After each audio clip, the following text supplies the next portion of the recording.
I'm feeling that one today. Misfits, Where Eagles Dare.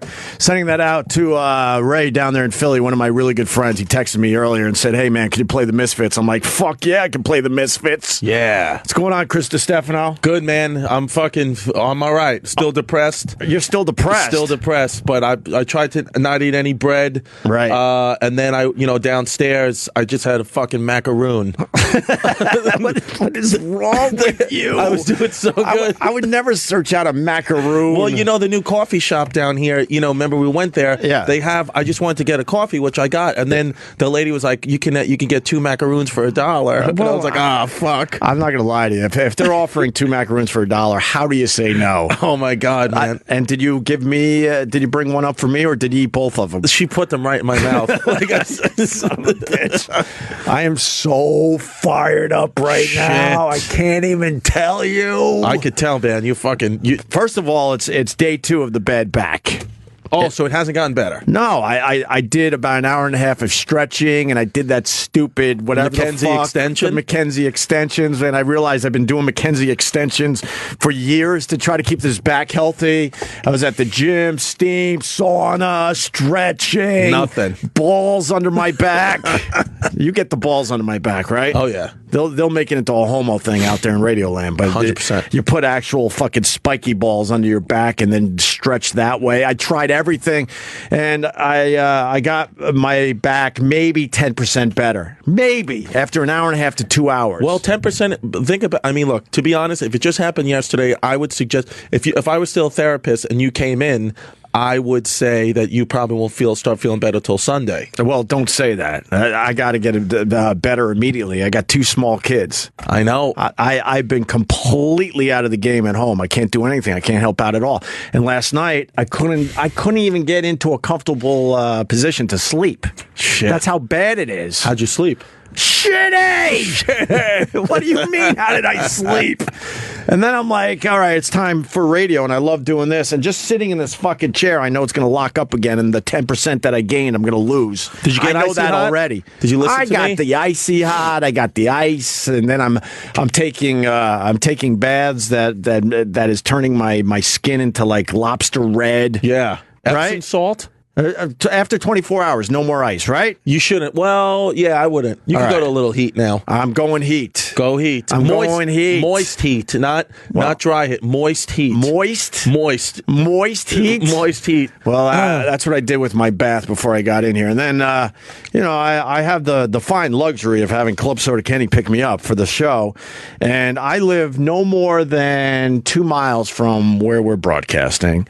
And it took me over an hour to get here. Fuck. I just walked into the studio, told Paul and Eric, Misfits, Where Eagles Dare, and I sat down, and then I realized, I picked a really short song today, so we're off and running. All right, well, But the traffic out there is fucking ridiculous. What was it from? What do you think?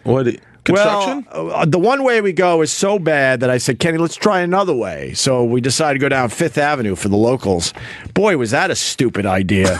And then we were in front of Trump Tower, where Donald Trump lives. Yeah. Donald Trump lives maybe half a mile from where we're broadcasting. Yeah. And we drove by Trump Tower, and it's a circus every day outside. Of course. There. Have you walked by there? No. There's people in costumes and signs. It's like, fuck Donald Trump. Donald Trump's the greatest, and they're fighting with each other every day. And there's just people and lunatics that want to be recognized. So they're showing up there with their costumes and their shit to give out and their pamphlets and their garbage. And then everyone is rubbernecking past the building because that's where the man, lives. Why don't you just get out and limp over? That would have unstiffened your back. Because I can't really walk. The way you were limping yesterday I tried to. My video had no storage, right. But I was trying to get a video of just you fucking limping around. Because I'm walking a little better today. So yesterday was the day to get the video, man. You're a lame ass fucking dick video. I would have got out and started walking, but I just can't yet. Club Soda has on Ken Bone's olive suit. That's the same color. That's it. That's the olive suit that Ken Bones ripped at the seams. Oh, really? Yeah, that's the olive color. That's too. Was Ken Bones showing off his olive colored suit? No, but like people on the internet, they think they're gonna he can sell it for like thousands of dollars already. No, come on. Somebody would buy his ripped his ripped olive suit. Yeah, and then fast forward a year, people are the person that bought it will be thinking, why the fuck did I spend the money on this? No one cares about Ken Bone anymore. Well, people give money for anything, dude. I have these cleats that David Price, the pitcher from the Red Sox, signed for me when he was a pitcher on the Tampa Bay Rays 2 years ago. And somebody messaged me the other day and wants $1,000 for the cleats. So, well, you think, would you give that? What do you mean? That's good. I mean, I feel like a dick. Like, what if I see David Price at something? He's like, "You still got my cleats?" And I'm like, and you no. say yes. Yeah, he won't know, right? He doesn't give a fuck if you sell those things. And it's a quick grand, man. That's good. All right. My friend, I was telling the guys before when I got here, one of my friends is a cop in like in the NYPD part of the NYPD where like they look for like perverts on the street, and some guy in a McDonald's downtown on 8th Avenue was sticking his finger in his ass and rubbing it on people's sandwiches and running back in, and he got arrested. And he said that this guy he like literally walks around Times Square for the last 10 years just fingering his ass. And every time they arrest him, they have to like glove up and like, you know, because he tries to stick his fingers on you and like, but they arrest him, and then, you know, he goes through the system and is back on the street, and they said today he took it to a whole new level where he was rubbing it on people's Big Macs. So they're hoping they finally got him where they can lock him up for a little longer. Yeah, because my friend was like, he's actually like a nice guy, like he knows the system now. He's mentally insane. Yeah, but he said when he called me, it was like some guy's just rubbing his ass fingers on this Big Macs. Oh my god, that's the special sauce. Special sauce. I'm sure someone made that hack joke. Oh yeah, I'm sure one of the cops did. No, those guys end up right back out on the street. Yeah. There's a guy on the Upper West Side. He was featured on the front page. He's shitting in the street. He just drops trow and just shits wherever he wants on the sidewalk and all that. And he yells and screams at the people. And he wears some kind of New York Mets thing. I think it might have. I want to say it's a jacket, but I can't tell. With the homeless people, you don't know if they're wearing a jacket or if it's a blanket. I have no idea, right? Yeah. And he was on the front page for being just a real pain in the ass to everybody around him. And you know, you fast forward a couple months. I walked by him last week. I was in that area and I walked right by him. And I think I'm the only one at this point that knows that guy was featured on the front page for being a major nuisance. And there he is. He's back, out on the street, laying and sleeping on the sidewalk and shitting wherever he wants to. I think I sent you the video of that thing I saw on Twitter where that guy is just like jerking off on the Hollywood Walk of Fame. On the Hollywood. Like, there's people out there that just do it. Well, I can't keep track of the stuff you send me because didn't you also send me one from Soho? Here in New York? Oh, yeah, with the guy with just his big dick out when I was walking here? Yeah. He was sleeping with his big... It was a giant dick. A giant dick. And then, that's right, you sent me the one from California, Hollywood Boulevard. You just walk by this guy as he's just jerking it. Jerking his dick off. And, they'll arrest him, I guess, and then he'll be back on Hollywood Boulevard spreading his jizz. Yeah. It's all the...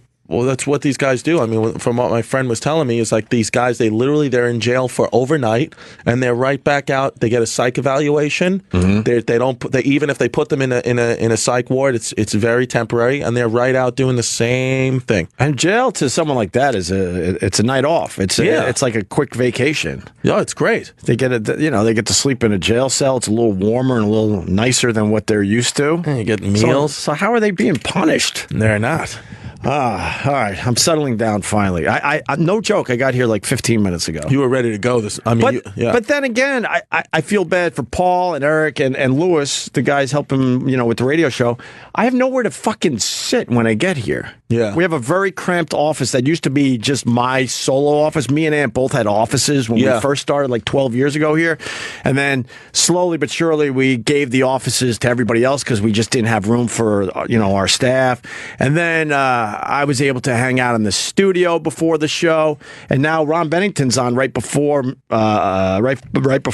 He's doing a show for where is he now? He's on Raw Dog. All right, because he's got like 3 or 4 different shows.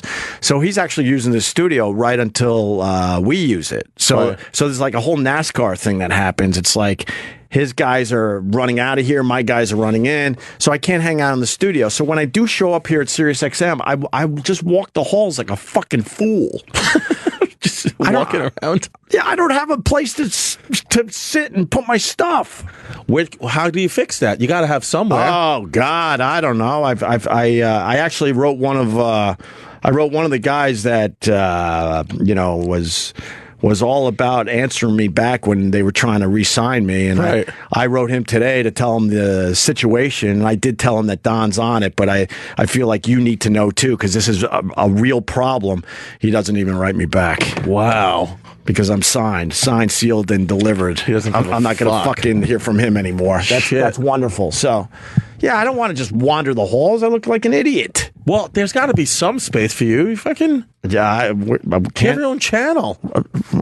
No, channel by name. I just deal with 3 to 6 now. Oh. 3 to 6, baby, with Chris Distefano and Theo Von and Sherrod Small. Stupid fucking Theo Von. I saw him signing in. We signed in together, and he was talking about golden nuggets, and he was saying that he would eat nuggets off anybody. And then the women at the front, the secretary was like, "What?" What? He was like, "I ain't gay or nothing, but I'll eat nuggets off anything." And she's like, "Okay, are you here to see Opie?" Like he was just being a weirdo.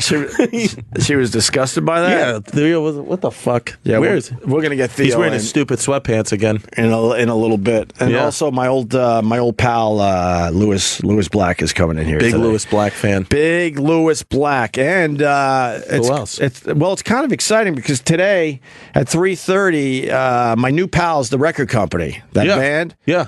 You know, we have a lot of people come through here and they forget about us. That's the reality of this shit. Right. But every once in a while, you do make a real connection and they appreciate their time on the show, and then you keep in touch. And the record companies, they're I was going to say they're one of those guys, but there's a bunch of them. You know, the band has been nothing but cool since they came on our show. Yeah. They were aware that I was pushing their band before they came in. Then they came in and they performed 3 songs acoustically for us.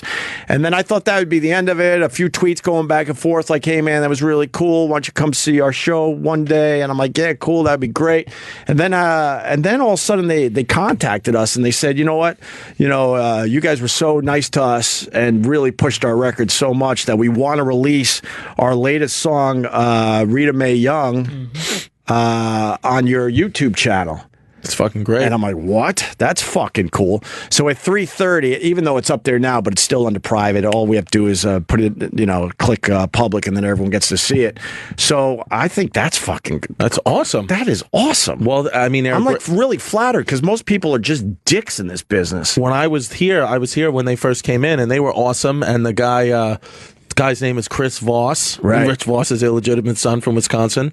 And they honestly crush. And I you guys know I don't really know much about music. I'm learning, and I don't really even know what to like, but I can tell you that these guys' sound is just awesome, and they're authentic, genuine, good dudes. So yeah, absolutely. Down to earth and very, very talented. Yeah. And I really, really like the record company. So in a few minutes, we'll click public on my YouTube channel, and then everyone else, and we'll put the link out there for everybody to check out their video. But I checked it out because I was stuck in traffic. Yeah, and they're using Katie Sunshine. You don't know who Katie Sunshine is, probably. Katie Sun. She's a hula hoop girl that went like crazy viral on the internet. Okay. And then she became friends with the show back when it was Opie and Anthony. And then she did a video wearing one of our T-shirts, the Opie and Anthony T-shirt. Wow. And she's hot as fuck. And she was in here. She used to come in all the time. No. I mean, I'm saying that loosely, but she did the right thing by us. Look, this girl was viral all over the internet with her hula hooping, and then she decided to make a special Opie and Anthony hula hoop video. And then I of course I made a Mike Bichetti hula hoop video alongside of her. Yeah, tweet that out. Still one of the funniest things I ever remember from because you have memories. I have memories being a guest here and then driving and listening to the show. And I remember having to pull over on 2nd Avenue because I was crying laughing when Mike Bichetti was crying watching Frosty the Snowman. Oh, yeah, on the show. That's one of my favorite moments. Great. And how he was so pissed. I don't know if we ever got a really good video of that, but that was one of his greatest moments on this show. That was fucking so gold, man. Yeah. I hope he's doing all right, Mike Machete. And then he's just motherfucking the magician. Yeah, he's like, you fucking piece of shit. From Frosty the Snowman. So Katie Sunshine is featured in the record company video that we're going to be debuting on my YouTube channel in just a few minutes here. Small world. That's pretty cool. She's hot.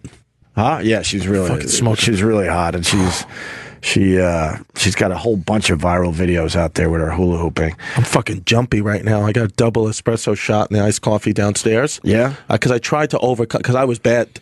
Dude, today I was bad. I woke up and I was just like, fucking depressed. Tried to get out, go to the gym.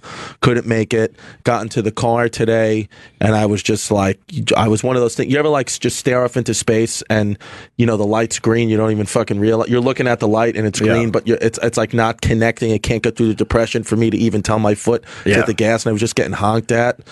So I thought this double espresso shot would make it better, but it's it's making it worse. Now I have anxiety and depression. Now it's crippling. And you're probably one of those guys, because you're a stand-up, that you feel like you can't really do medication because it'll mess with the creative process. Exactly. So it's a double. It's like, what do I do?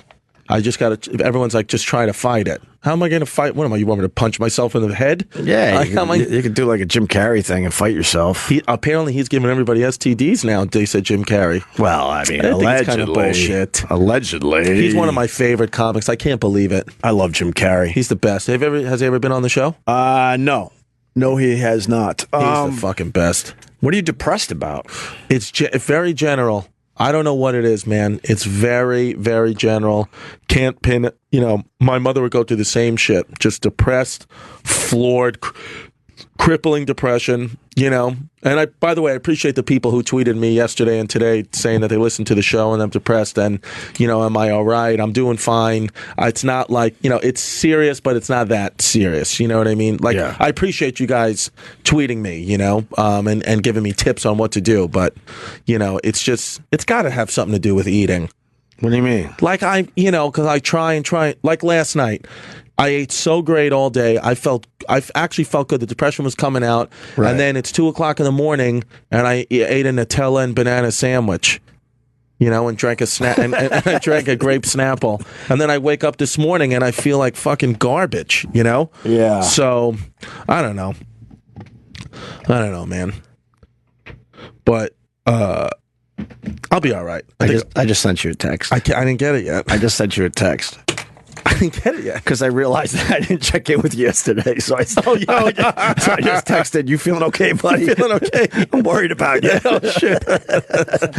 When you said everyone was reaching out to you, I was like, awkward. I forgot that you were even talking about your depression during the show yesterday. I probably should have gave you a little text. Yeah, and you spelled it wrong. You feeling okay, buddy? Worries about you because it's my stupid autocorrect. It's fucking up everything on my phone. How do you turn off the autocorrect? Settings. What? You go into settings. Oh, sorry, I don't mean to yell. But it's fucking up everything. Yeah. You're trying to make some dramatic point, and then it's saying, fuck you know, duck you. And I'm like, no, I want to say fuck you. I'm worries about you. And then it's fucking up my some of my tweets. Is that the 7? Yeah. You got to turn it off. No, it's not the Note. All right. I you know what? When I was deciding on a new phone, I wasn't sure if I was just going to go regular Samsung or the Note 7, and at the last second, I bailed on the Note 7 because now what? They're saying shut those fuckers Literally, down. If you're on a plane, you got to shut. Now you just have to shut. I think they're now saying shut your phone off. Like get it, don't send it use back. it anymore. Wow. Yeah, I believe that's what I was reading in the paper a couple days ago. You think? Yeah, because you know these fucking idiots on planes are going to be like, I don't have to shut my phone off. It's my right. Right. And then it's going to be a fire on the plane. Well, I knew. I knew. Yes, Eric. I was going to say, if they said to turn all the phones off, they would issue an emergency recall.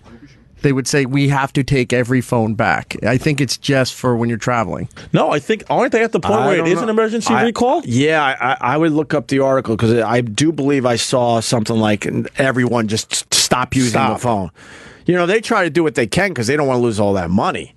So they're trying to, cut their losses, I believe. I might be wrong. We'll look it up. But when they told you to, shut your phones off during, flights, Yeah. I never did because I'm like, if it was a real thing, they would confiscate our phones. They're not going to trust us, Right. with our phones and just assume everyone's turning off their phones. Right. So I was always the guy like, I'm keeping mine on. I'm flying to Indianapolis tomorrow. Would you bump up to first class for $75? Yes, You would do that? You think that's a good one? Jesus Christ! What does first class to Indianapolis from New York look like, though? It's not even anything. It's probably just a seat. I was going to dramatically give you $75. You have $2. Because you really helped me out a lot lately. And I got $2. Fuck! I just dramatically reached for my wallet, like, look what I'm going to do right now for you, Chrissy. And what the Don't worry fuck? about the 75. And I had $2. Shit.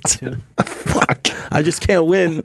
I don't know. Fucking. Samsung warns phones crisis to cut profits by a third. Yeah, that's why they're trying to just say no, it's just fine. It's just when you're traveling. No, they I think they really want you to just stop using the phone before they have all sorts of lawsuits. Yeah. Let's go to Frank in the Bronx. Frank. Oh no. Frankie. Gentlemen, What's up, Frank? Chris, this depression thing, it sucks because sometimes it'll let you sit in bed and sit in your own brain. You got to get out and fight it because it'll continue to catch up to you no matter what the situation is. Even when things are going great, it'll still creep up. Spend the $75 or at least $73. Take Opie's $2. It's worth it. Yeah, you get the seat, you get drinks at least, but you don't really get a fancy meal. Yeah, here's the two. Now it's down to 73. Now 73. We'll hit Lewis Black up for a tenner or a 20. Thank you. There you go. All right. Anything else, Frank? Before I continue, I want to, just say I was on a show this morning, and I mentioned how, when somebody gets divorced, and some people get someone, and the other one gets that one. Well, you got Paul and Eric and the others, and they got, Trav Dog and the other. But I'm wondering if Eric should give up his office for you. It's your station, isn't it? Eric likes the office. That's the other problem. Like, I need... because of my own issues, I hate clutter, I hate darkness, I hate AC. So our office is really tiny. They got 3 or 4 guys in there, and Eric likes the office really dark on top of it. And there's so much fucking clutter in there. That's one reason why I just can't hang out in that office whatsoever. I need wide open space with nothing around and where I could see out a window. Yeah, I picture his office like chicken bones on the floor. Like leftover Subway, wrapped up under his under his seat and all that shit. He did have a Subway sandwich in there today. Eric, you're gonna take this shit? Wait, no, really. One thing, Chris. Every time you get depressed, get a picture of Rocky Dennis and put it next. Look at it and say, "My head is not as bad as this guy's. I should feel good about myself." All right. All right, dude. Yeah, that's. I love you guys. That's and true. Eric, did you hang up on him, or was he attempting to hang up on you, Eric? He hung up. You don't want to deal with Frank, do you? No, Frank's all over the place.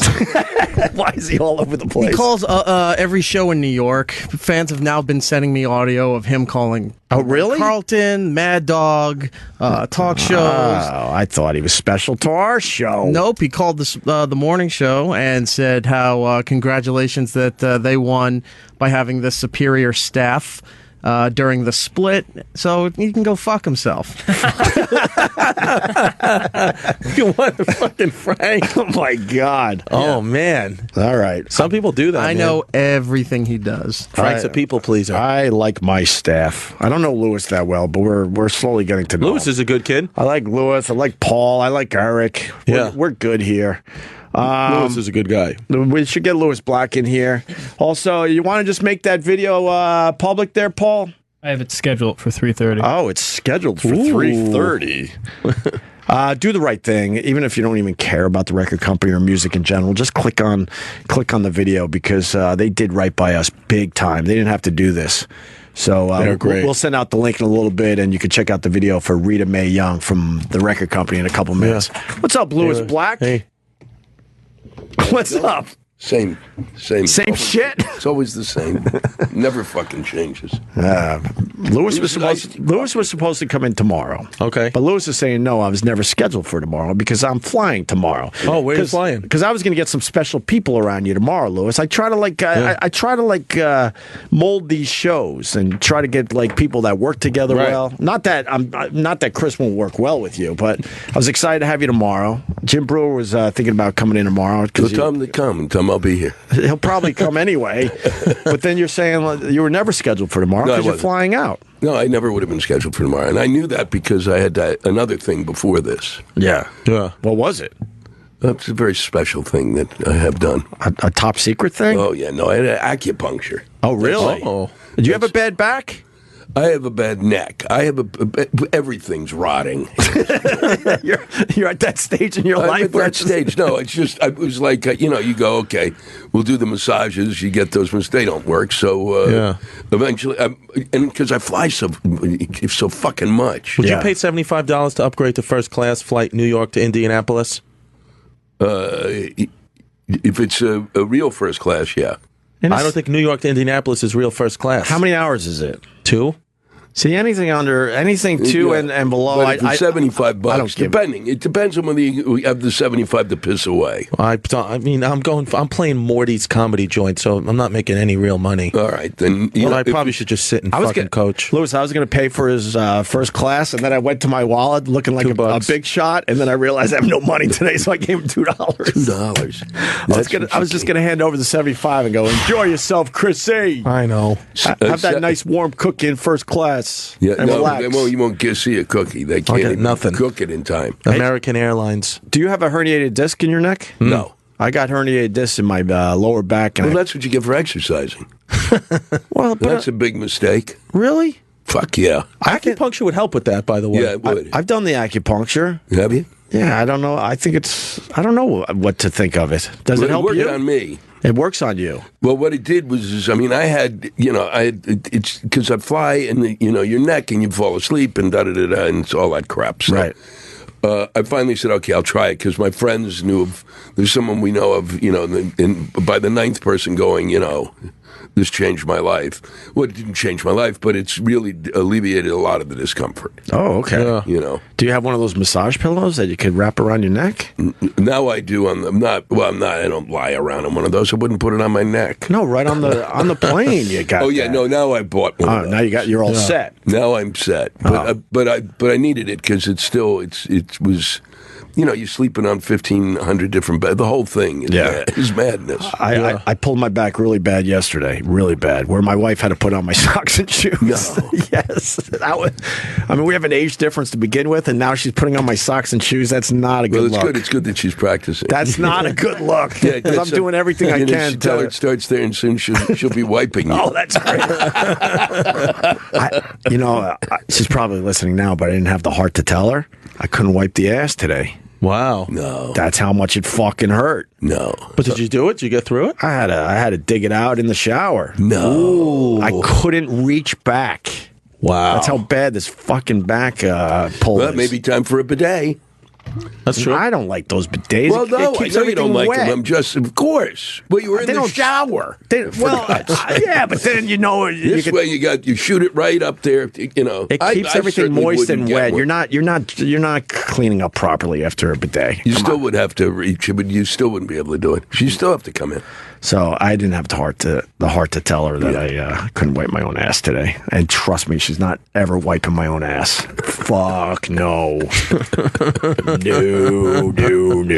Ow. Fuck. Oh, God. Shit. That is so sad. Say just adjusting. I told Chris yesterday, I think when I was young, I was a caddy, and I had to carry 60 to 80 pounds worth of bags around a golf course while I was still growing. So I think that's where all this came from. Really? What do you think? I think it comes from the fact of really, you're just not a good person. Wow. I've known you for a long time, Louis. Maybe you could have told me this years ago. I could have worked on myself. No, I don't know. You know, it's there are all sorts of reasons, and part of it, is genetic bullshit. There's all sorts of shit that goes into it. So I got a 6 and a 4-year-old, right? And they love Inside Out. And I'm trying to be like cool dad and go, I know anger. I've known anger forever. They don't give a fuck. No, they don't. I think they're listening today. I'm like, I'm going to be talking to anger, and they just can't put it together. No, well, I'll leave a message for the little pricks. Give me the phone, and I'll call those pricks up and put the fear of God in. I went to see Inside Out. I have a 6-year-old stepson, and took him. My daughter's a year and a half, so she doesn't know anything. But we when I watched Inside Out, I couldn't believe how much of. Simultaneously, that's a kids movie and an adult movie at this. It's heavy. The writer's so smart and so. I thought that was one of the best Pixar movies I've ever seen. Right. That and Shrek, I think, are the top two. Know what's funny about animated? Honestly, I thought it was really something. And I'm not. And usually I'm like, okay, we did this, and then you go and you. Right. But the thing was, to be honest, I'd have liked to have seen that movie when I was 8 years old, so that I didn't have to wait until I was 45 to find out there were emotions. Yeah. It might have saved some shrink bills. No kidding. Because it's wild. People would come up. Yeah, and say, there was like somebody came up and said, my daughter kept saying it had a crayon and she was making red on the on the paper. She was drawing, but it was just this red thing, and the mom said, "What's that?" And she goes, and she kept pointing at it. Yeah, and she couldn't explain that it was anger, and the mother hadn't seen the movie, and then her neighbor came over and said, "Oh, she's angry." Oh, very nice. Going to your point really fast, like with animated movies, I just assumed before I had kids that every animated movie was amazing. And then you realize there are truly hunks of shit out there. Yeah. And even the kids will pick up on it. I don't know what the difference is in a kid's eye, but they'll tell me right away, like, this sucks. Well, I remember we had seen Home, which was good. It was an animated movie. Yes, I saw Home. And it was okay. But then when we took my stepson to see Inside Out, that's the one that he's like, well, I had to buy it on TV for, like, now I own Inside Out, because he was like, he wants to keep watching Inside Out. Well, because part of the attraction of that, and I think for both kids and adults, and even is that it is the amount that it's just also the visual is insane. Right. I mean, you can sit there and after you watch it once and just watch the visual. Yeah. Yeah, it's unbelievable, and it was unbelievable work. It took 5 years. Yeah, 5 years to make that movie. They got in touch with me five years before the movie, and literally, this is what they said. They said, and they send you. First, they said they sent me this box, and they said, well, we want to do this thing, and it's basically the outline, the rudimentary outline of the film, and we don't know if you know who we are. And I'm thinking, what do they think? I'm a fucking shutty? I'm like, I was like, but also it showed a humility you never see from people from studios at all. Yeah. And then they said, so they sent me a whole bunch of stuff, a lot of stuff I hadn't seen. Shorts, and also some of the long stuff I hadn't seen, and then pictures, the rudimentary drawings of what became anger, and then a script, a partial script, and I read the script and I went, oh my God, this is really, well, I'll be in the first flop they've ever had. It just didn't read well. Oh, really? And I was stunned. They would send it, but I didn't care. I said, okay, I'm going to do it. And then you go out there, and by the time you get it, they say, well, now, and they go, so I said, yeah, and they said, well, we'll see you in 8 months. Wow. 8 months later, I go out, and we do the preliminary stuff, and they take me around. Now, everything has changed. Now, they also... once they booked me 2 months later, they saw me, but I was performing in San Francisco. They came to see me, about 12 of them. But half of them are animators. The other half is kind of the production staff. Peter Doctor directed it and stuff. And now they're showing me what, drawings they did while I was on stage. Mm-hmm. And you're sitting there going, this is insane. Wow. And then you come back 8 months later, and now it's evolved to something else. And then all of a sudden they've got much more of a through line, and you kind of, oh, wow, that's what you were going to do. Because, and then it just, each time you went back, it was like,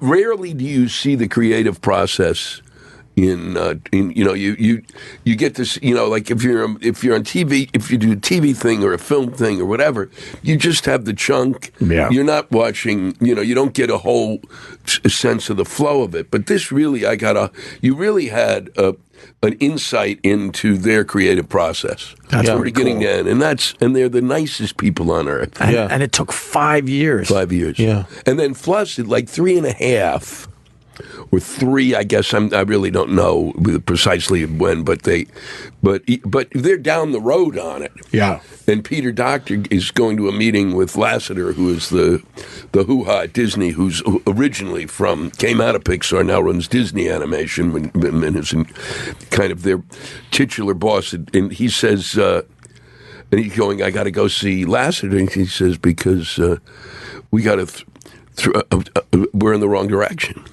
Yeah. And I'm like, wow, I just can't imagine that. Amazing. He said, no, he said, I knew we were in the wrong direction and we had to do this. And he said, okay. And then then they went out of what they were doing and went in took another the right direction. turn.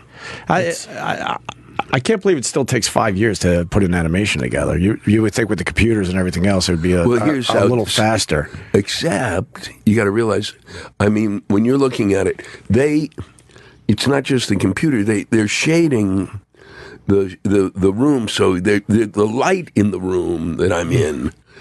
First of what's the inside of the mind's lighting. Yeah. Then once you get the lighting, then they have to fucking follow up with shit around it.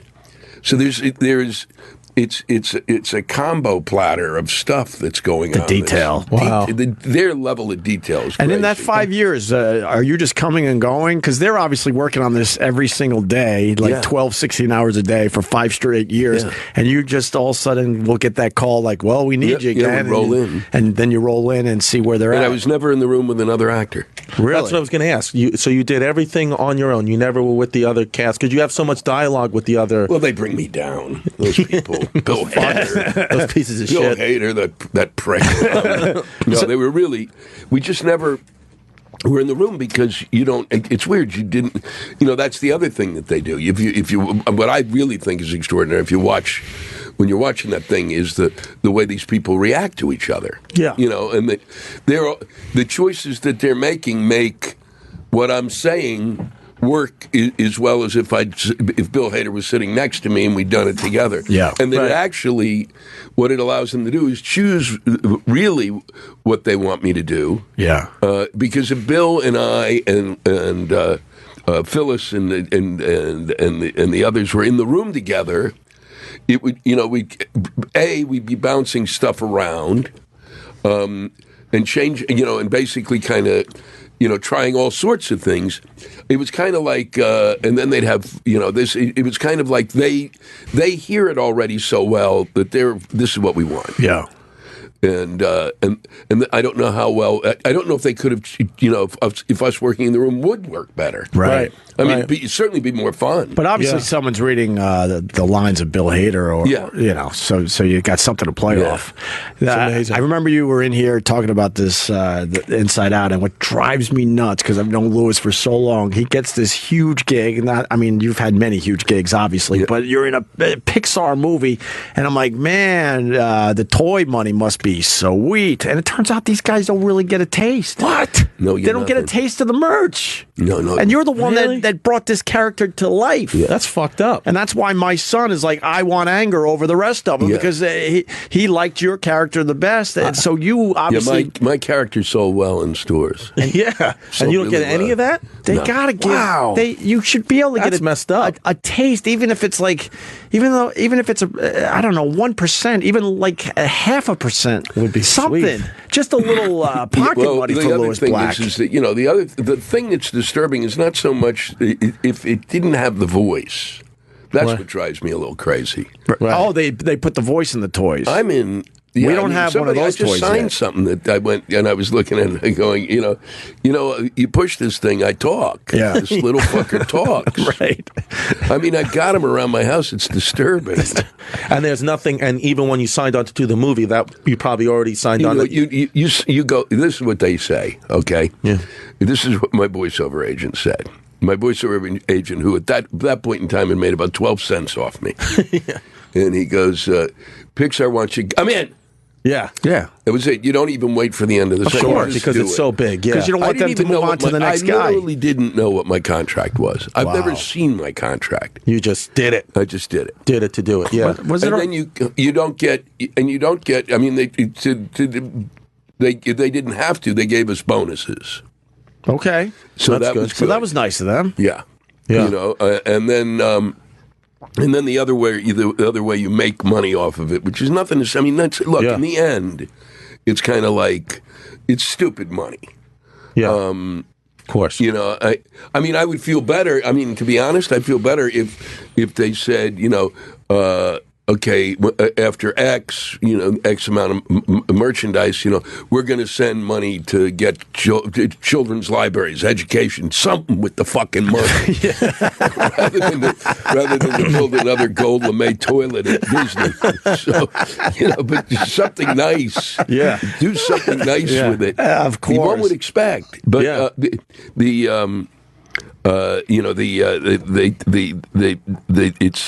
just that they don't. It's just the only other place. The only other place the money comes from is DVD sales and stuff like that. After a certain point, Okay.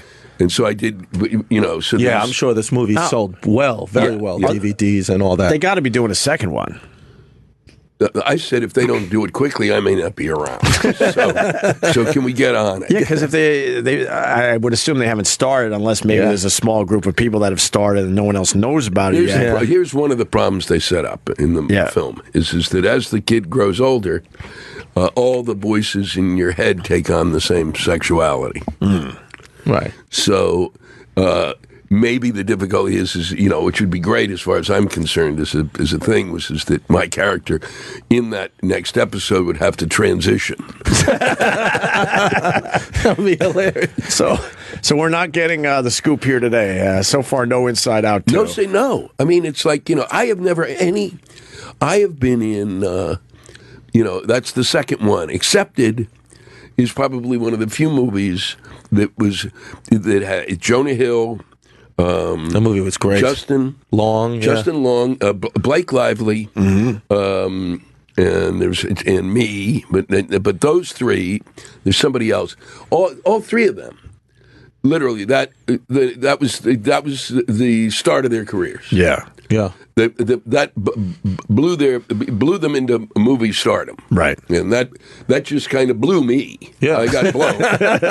And I was like, and I thought it was great. I thought it was terrific in the sense that this is a good movie in the sense that by the time it's so short in the sense it's like 88 minutes. So by the time you hate it, it's 2 hours later. Right, right. You don't even know you hate it. We don't even give you fucking time to hate it. No. That movie was, especially like on my group of friends, like everybody went to everybody said they went to the South Harmon Institute of Technology. The shit sandwiches, like that joke was fucking fantastic. Yeah. And then even your special amongst my group of friends, I think it was The red, white, and black one. Red, white, and screwed. Red, white, and screwed. I'm sorry. No, when there's just like a part in the show where you go, and we could whittle. We could whittle. And that's what we would say. You know, we would be getting drunk and high, and somebody would go, we could whittle. We could whittle. And it'd be great. That's funny. My favorite thing Louis Black has done, and I've followed your career forever there, Mr. Black, is you chasing crabs on the fucking beach, and that commercial is still one of my favorite things you've ever done. Commercial, man. How Aruba. ridiculous. Yeah, the commercials for Aruba. Great commercial. One Happy Island. Oh, Yeah, God. Happy Island. Every once in a while, I come across that on YouTube, and I'll watch it. Because it just makes me fucking two laugh. comedians. I've been doing comedy about 7.5 years, so not that long. That is long. But that is. Yeah, it's long and not. Comedian. Well, in comedian life, it's like, it's like. Well, Voss was I've trying already to... had 2 attempts on my life. Voss was trying to say yesterday that 7 years is nothing, It's and that nothing. You're still a newbie. I won't find my 7 voice years till in. 10 or 15 years and all that stuff. Yeah, but it's still, it's 2 years is short. 5, 7 is you're over the hump. Yeah. It shows a commitment and a kind of stupidity that means you're going to do it. You're going to do it. But and he's right about 10 years. Yeah. But it's also that Voss and I were stupid. That's the other thing. There are people who find it faster than me and that idiot. The two of us fucking it did. It took me 10 years. Yeah. But like I'm somebody like, I've had like 2 pilots with Comedy Central that haven't went. Now I have a pilot with CBS that I'm hoping goes. But like my manager always mentions you, and he's always like, you had so many failed pilots before you finally just hit it big. And he's like, you need to understand that in this business there's going to be so much more failure, and the people who just give up are stupid, because it's like someone like Louis Black. He's like, could you imagine if he would have given up after this pilot's failed? It's like the whole world, we would have been deprived of your fucking insanity. I think there's a compliment in there somewhere. No, it is. Well, I wouldn't have. I had no choice at that point. And also, the other thing, because I didn't have was that I was making real money doing it. Just as a stand-up. I was like, so let me get this straight. So if I get fucked over, I still can go out next week, and somebody's going to pay me X to fucking show up. Hell yeah. I mean, and it was, and they were calling it bad money. Everybody's going, you should have been around when there was real money in it, because I was in the dip. Right. I was in what was essentially considered the decline before it came back again. Yeah. And but it was $1,500 a week. Well, That's that's great. nothing to fucking sneeze at. Yeah. Was the dip when there was just a comedy club everywhere? No, the dip So was it was when I saturated? entered. As soon as I got, as soon as I said, I'd like to do that. Yeah. Ta-da! It was like, no, it was. I would assume the dip would be when there were just too many fucking rooms. Well, it was Because then it was- the actual comedy was being thinned out. Well, there were a couple of problems. One, the disco had come along. Disco was pushing shit out. Mm-hmm. So rooms were now that had done comedy 3 nights a week were now doing disco, and then or doing comedy, and then the disco would open, and places like that. And some of the places were overloaded with comedy clubs, and but it was also a lot of the guys who had really kind of set the standard had gone on, and there was no next group. Right. Okay. That was really filling the void. Right. Yeah. And Comedy Central had not come to play yet.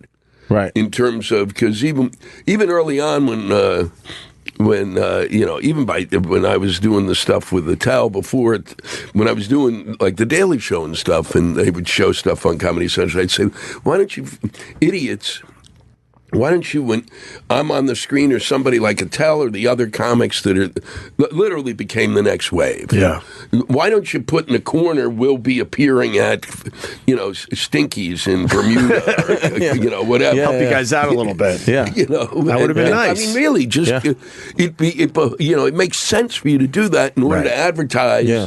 Because then they go, and then they'll come back to watch your fucking channel. Of course, you help each other out. Yeah. For some reason, they just can't do that type of thing in this business. Stand-up is what Louis said before, too. It's like, I think it's so amazing, and I feel so grateful to do it because like anything that I'm on, if it gets canceled, some of my friends who are actors or actresses, they just have to go look for the next thing. But like I'll be at Morty's this weekend and at least make some money to bring back to my family. At least feel like I'm doing something in the business, not just having to run to audition and keep being told no. Right. So I think stand up is like the backbone of like everything. Like I hope to get on television and into movies a lot more, but I'll always come back to stand up. I can never just stop doing it. It's become too much of a part of me now. That makes sense. Well, it is. Well, I mean, that was the thing. I mean, the thing is that they can call and they go, we want you to play, you get a script and you go, and this is, nobody else can do it. No, actors can't do this. You get this script and they're going to pay X, and you look at the script and you're playing, Stumpy the Fart, and and Stumpy the Fart is a prick and it's badly written, and there's really, I got to say this, and it's not what anybody in their right mind would say. Know it's badly written. Everybody knows it's badly written. They don't care. The cousin of the fucking producer wrote the fucking thing, so Stumpy's going to say this shit whether you like it or not, but we're going to pay you. Yeah. And you're stuck with it. Right. I mean, I have at times, and probably a mistake at times, but I've said no. Yeah. I mean, fuck you. I'm not doing this. I can go. Why is that a mistake? Because the money was so good, and now you're thinking that money would have been nice? That exposure. Oh, the exposure. Even if Stumpy is a piece of shit, Stumpy got saw. So there are somebody saw Stumpy. So there are times you guys go into these projects going, "Holy fuck, this is a hunk of shit," but the money's good. I'll just deal with it. Mm-hmm. No kidding. See, you got to, especially as an actor. I would just assume that you guys, every time you're presented with a project, you just think in your head, "Oh, wow, this is going to be good," and then unfortunately, because whatever happens in the process, it turns out to be shitty. Well, I do that because I haven't been doing it long enough. I mean, I left. I used to be a physical therapist, and I left that whole career behind. Well, then work on. Jumped into this. I asked him yesterday. I did. He gave me nothing. What are you talking about? I gave you the whole extension protocol that I fucking had to memorize. You know what he gave me? And he went to school for this for years. Stand up, put your thumbs on your back, and then stretch backwards a little bit. That's what he gave me yesterday. I think I could have figured that one on my own. I explained to you the biomechanics and kinesiology of your back, and then gave you the protocol. I was hoping you were going to do a move. I could have billed you 250 bones for that, bro. But you would put him on your mattress or something and pretend to do some sort of voodoo. Dude, physical therapy, all it is I'm telling you, like when I learned, I went through school, you got to get a fucking doctorate degree to do this shit now. So I went and did it, all that, blah, blah, blah. Family's happy, I'm doing it. And then I realized, like, all you have to do is put your hands on people, and that guy feels better. I'm like, I'm not even doing it. You have tennis elbow, I'm touching your back. It's like some kind of placebo thing for them. That's all it is, man. As long as you touch them, they're like, oh, fuck, okay, now I feel like I'm on my way. Maybe you're depressed. Maybe we're the same. I just thought you would give me like one move that would help me out a little bit. I'm telling you, if you just stick to the plan, you'll be better by Sunday. I told you that. Well, that's just going through life. I'm giving it time to rest. I want a miracle cure today, like something. Put your knee above your fucking head. No, you don't want to do that for a back issue. Stick to the plan. You sound like a televangelist. If you just continue with have faith, your back's going to get better.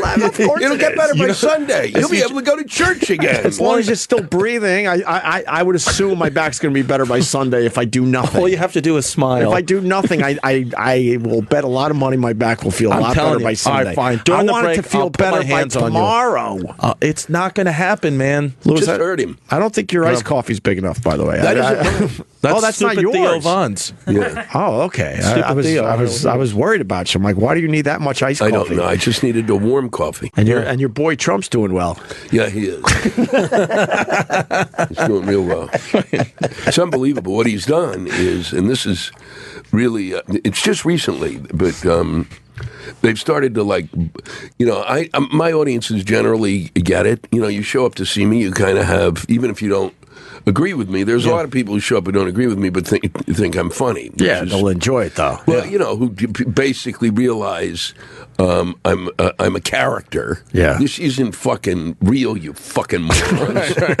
So, when I say that if you vote for Donald Trump, you're going to go to hell, right? Just because I said it doesn't mean it's going to happen. Right. Yeah. There's no reason to get mad at that. Yeah, so they did, but they've started to bark. Oh, really? I think that's... and that's the thing I think that is really one of the what people are missing the point on is he is an enabler to assholes. Yeah. So that assholes can say, who've been waiting years to say whatever shit that was boiling at the top of their heads and wanted to spit it out. Well, you know what? No. I'm sorry. You had a lot of time to do it. You had from 1950 to about the early 80s, and even a little further in parts of the country. Yeah. And now you can't. Right. Now, but you can still stay at home. Right. And you can, in the confines of your own home, you can wander around and say whatever the fuck you want. But, I'm sorry. We've reached a point where in order for this whole, in order to get all the people who are of all different persuasions into the same fucking space, because that's the concept, that in order for that to work, you have to shut the fuck up. Right. Get off, just sit there and fucking stew in it. Like all of us do about something. All of us have it, and we don't direct it at another human being. Well, he's fired up a lot of people. Did you see the lady with the gold hat yesterday at the Mike Pence rally? No. Where she's calling for a revolution, and Mike Pence. Mike Pence. And Mike Pence is like, well, let's slow down. Yeah. No. Yeah. She was fired up. She's like, I don't know about you, but if Hillary becomes president, I say we start a revolution. And Mike Pence is on stage like, whoa, lady, slow down. And it wasn't Gray Slick. Because he's looking at 2020. He can't. He wants to try to play it as straight as possible here because his political career will continue past this. I don't know. Oh, here's the clip. Can you play it for Lewis? This is great. Yeah. I will tell you from me personally, if Hillary Clinton gets in, I'm ready for a revolution because we can't have her in. Yeah, you don't say But I'm just saying it. No, I'm like Trump, He's like, Here's the problem with the revolution. Don't say that. Is that I can take her. Yeah. I can take her down. Yeah. Okay. I would assume she's got some guns there, Lewis. I would assume she's got a few guns, though. Well, we had a guy, and that was the other thing, because this concept of open carry, which is an interesting concept, theoretically interesting concept. In reality, how do we know the person with the gun is the sane person and not someone who's in? That's my problem. I mean, I don't know how you differentiate unless they wear a hat or some shit to kind of signify. But this was. I'm on stage. This is my favorite story. This is actually will be developed into a bit. This is like, now that I've got to, once this election's over, I got to come up with another fucking hour of shit. Yeah. So it's like, part of it is that will be what occurred that night, which was this woman says, I say my Trump joke. One of the Trump jokes. I don't do a lot of Trump material. I don't do a lot of Hillary material. I think I basically tell the audience, if you don't have your own, fuck you, then you're an idiot. Right. I said, I'm not. So, but my joke about Trump is if you vote for Donald Trump, you're going to go to hell. And the reason I know this is because God told me. And he likes to call me on you'll love this, my 1-800, my hotline, my 1-800 number, 1-800-Jewy Jew. He talks to me after he talks to Mike Huckabee. I help God calm down.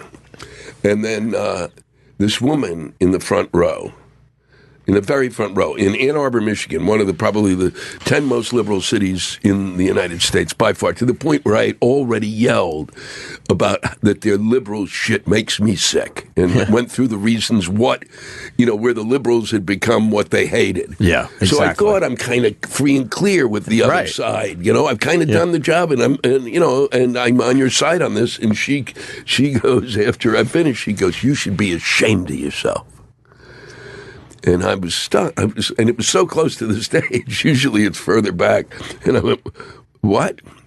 And I walked toward to see who said it. I can't see over there. And I get to the thing, and she's in the very front row. And she looks like literally, the woman, she's probably in her early 70s, maybe a little younger, but she looks like the woman that I would like to be the one who was preparing my Thanksgiving turkey. You know, the one who really knows how to do it with gravy. Yeah. Prepare it properly. You know, really. With all the fixings. She really is like out of Americana. Yeah. Right. And that kind of, you know, and it's the last person, and I go, what? And she said, you should be ashamed of yourself. And I said, why? And she said, because you're a piece of shit. And now at that point, literally, I've had heckles in my life, all sorts of heckles, but that was the first one in a long time that it was like a taser, because she's like, it's the last person. Yeah. I could see a 30-year-old, 40-year-old, I could see a 45-year-old construction worker, a billion faces, not out of her, and her husband even is sitting next to him, that he would have said it. And I said, really? And she goes, that's right, you're a piece of shit. And I said, I really don't know. I thought it had to do with the God, you know, that I talk to God, and I'll accept that, and you know, and I get it, and then I'm going to hell. Fine, but so I'm saying, what is it? And she literally starts to walk away. Her husband walks toward the stage, which has never happened. Yeah. No one has ever walked toward the stage. They usually walk And this is out. a theater gig. You're in a theater, right? Yeah. 15. And she's in the front row, so she's now leaving after calling you a piece Holy of shit. crap. And Yeah. the husband is now walking she's kind of toward walked you. around. There's I think it's her son and her son's wife or girlfriend. She's walked around to them. He's walking toward me. Whew. Now, the security guy, because whenever they have the security guys, I'm always like, ha, ha, ha. Yeah. And now the security guy stands in front of him, and he does this thing where he reaches behind him to go into his back, which I don't know is like, that's where that's the open carry, that's where a lot of people keep their guns. Oh, wow. No, but I don't know that. Being Jewy Jew and not a gun guy. Yeah. I don't even, you know, the whole idea of open carry is just beyond my comprehension. And so I don't know that. And the audience kind of goes, you can hear some of the audience go, and I Really? thought, and so he stops the guy, and the guy, I literally thought he was tucking his shirt in to look more presentable. But he stopped that, you know, he stops and brings his arm back, and so the security guy kind of guides him toward the aisle, and he yells at me, "Fuck you!" He yells, "Fuck you" at me, and then the audience starts yelling, like 1,500 people yelling, "Fuck you! Fuck you!" Now I got these two people in there who are maybe my age or older, walking down the center aisle With their fingers up? With their fingers. With the guy's got the fingers up, and they're screaming at him. And then, so it was really an astonishing moment for me. I just had not been... Holy fuck. It's really strange, because, I mean, if you go to a Louis Black show, why would they be so surprised? I don't, and I think the son brought him, and I was literally... I'm 3 minutes from the end of the set. Yeah. Oh, fuck. You know? Right there. I said, wait. As they're walking up the aisle, I'm going, wait. You haven't heard what I have to say about Hillary. Yeah. And that crossed, right? That line? Yeah. Yeah. And then the kid was still studying. Kid, he's in his 30s, is standing there, the son. And I go, can you explain it to me? And he said, well, you know, we have to vote for someone. And I went, yeah, and I said, did she think that I actually decide who's going to hell? Yeah. That I'm in charge? Exactly. That You could still I vote talked for to God, and God went, right, we should send all the Trump voters to hell? You could still vote for whoever you want. You're at a show to enjoy yourself, and it's Louis Black, so I would assume I would know It's not your a fucking, take on this it's not whole a TED thing. Talk. Yeah. It's a fucking comedy show. Exactly. And a front row seat. Was it a gun in the back? Did you ever find out? I wasn't. He was fingering his ass. Yeah. Like the guy at McDonald's. Like the this guy morning. from McDonald's, a little callback to earlier. I think it's better that if Trump loses this thing now, because he's not going to go away. I was talking about this yesterday. You know, usually when you got these elections, it gets pretty intense, and then the one guy that loses always goes away for a good year. You barely see him. He keeps quiet, and then he slowly pops up eventually and gets his career going again. But Trump's not going to go away. No. He's loving the attention. Yeah, and he's got I an think- incredible base that are going to want to continue to hear from him, and he's probably going to turn this into a massive profit. They're starting to say today that he might start a whole TV network based on this. There's the whole he'll outfoxing Fox. And don't you think he would be better off if he did lose, because he could still run his businesses and not worry about that, and then he could still continue with this thing? Yeah, no. I mean, what does he need to be? This is somebody who's landed in shit all of his life. Yeah. But he'll be up Hillary's ass the entire time. What I try to explain is that I say I don't give a fuck who you vote for, but I lived in New York with him for 40 years, and I'm sorry, I don't care that you think you know him. You don't. Yeah. I said he's been sitting on my face for 40 years, not your face. And you find him really charming because it's been a year and change. I got it. And he was really good in The Apprentice. Okay. Yeah. All right. Well, this is fucking reality. Yeah. And he's a douchebag. Right. And I just can't I said, if this is a guy who was next to you in a cubicle in an office, 6 months into it, everyone in this room who works in an office, I can fucking guarantee you, if he sat next to you with that overbloated ego, okay, you would basically you'd be choking him. The office would be deciding, it would be like a bad movie where they're trying to figure out how do you kill him and get away with it. Right. I got to tell you, he called the show a bunch of times over the years. I enjoyed the hell out of him on the phone. Yeah. And at first, I really enjoyed what he was bringing to the whole process. And then somewhere along the way, I went, "This isn't funny anymore. This is like real." Yeah. And I kind of turned the corner, And people keep finding ways to not be mad at anything, like I was at the deli on my corner in Bay Ridge, which is like, all like real Brooklyn. It's like still old Brooklyn. It's, New Yorkers.